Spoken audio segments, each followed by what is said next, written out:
कि अगर टेक्स्ट की लेंथ ज्यादा भी होगी तो वो टेक्स्ट को उसी सेल के अंदर रहते हुए अगली लाइन में मूव कर देगा, बल्कि उसके विड्थ को नहीं बढ़ाएगा।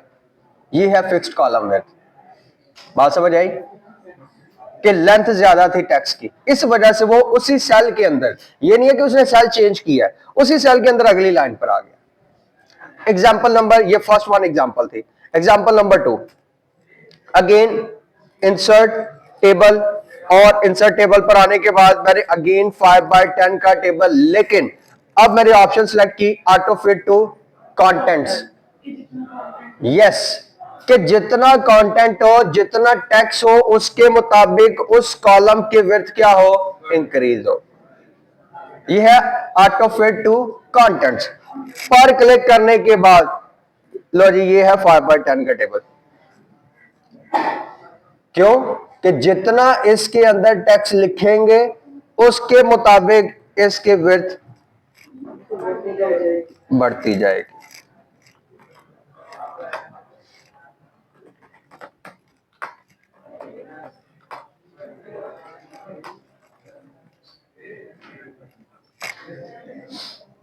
बात समझ आई? कि जितना टेक्स्ट लिख रहे हैं, लेकिन सर इसकी लिमिट कितनी होगी?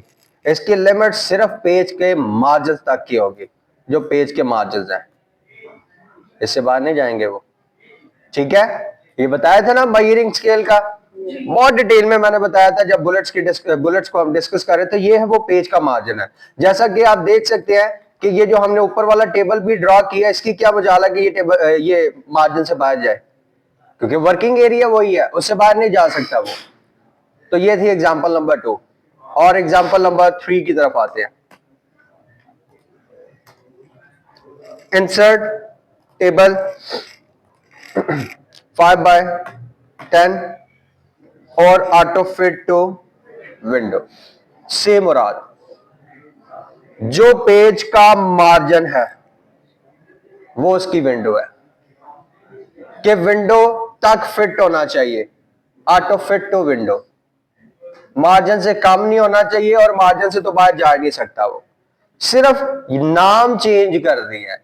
जिस तरह से एक एग्जांपल पीछे भी दी थी ना कि प्रिंट और प्रिंट व्यू, नाम चेंज हो गया, काम एक ही है।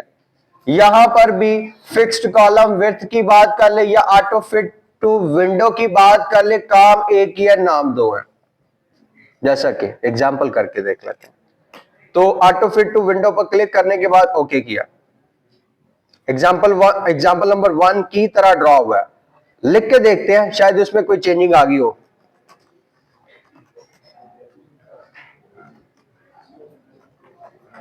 कोई चेंजिंग नहीं है। तो पहले एग्जाम्पल भी सेम एज इट इज, लेकिन उसका नाम चेंज था। और ये सर इन केस अगर हमें इसका साइज बढ़ाना हो तो क्या करना पड़ेगा? फिर हमें क्या करना पड़ेगा? फिर हमारे पास ये स्केल आ रहा है, मेजरिंग स्केल, इसके मुताबिक। नहीं तो हम इसके ऊपर थोड़ा सा जूम करके दिखा देता हूँ। इस लाइन के ऊपर कर्सर लेकर आते हैं, ठीक है, और कर्सर लाने के बाद क्लिक करेंगे तो ये साइज बढ़ जाएगा पूरे के पूरे टेबल का। बात समझ आई? ठीक है, तो ये फर्स्ट में नहीं ना कर सकते जो फिक्स है, उसमें भी कर लें। ये मैनुअल काम हो रहा है, ये देखें, इस पर क्लिक किया और यहाँ पर आने के बाद ये, ठीक है, क्लियर जी? आ जाए। हाँ सेम है। मैंने क्या बोला कि पहले मिड वाला डिफरेंट है, जो कि ऑटो फिट टू कंटेंट है, कि जितना टेक्स्ट लिखेंगे उसके मुताबिक ये काम करेगा। इंसर्ट टेबल और उसके साथ 3 एग्जांपल्स, कोई प्रॉब्लम? क्लियर है? चलो जी। हाँ बिल्कुल। फॉर एग्जांपल ये देखे, मैं चाह रहा हूं कि कार के जो हाइट है ना उसको बढ़ाना है, ठीक है, तो क्लिक किया, ये ले हाँ, तो वो ऑटोमेटिकली बढ़ेगा कि नहीं उसी तरह नहीं, उतना ही रहेगा। फॉर एग्जाम्पल आप इसकी बात करें ना, इस लाइन में अगर मैं लिखता हूं, ठीक है, जाहिर बात अगर इस लाइन में लिखेंगे तो इसकी लेंथ तो बढ़ेगी ना, क्योंकि ये auto fit to content base पर काम कर रहा है।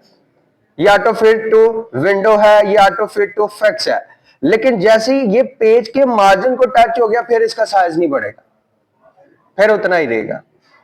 ओके, सो नेक्स्ट की तरफ मूव करते हैं।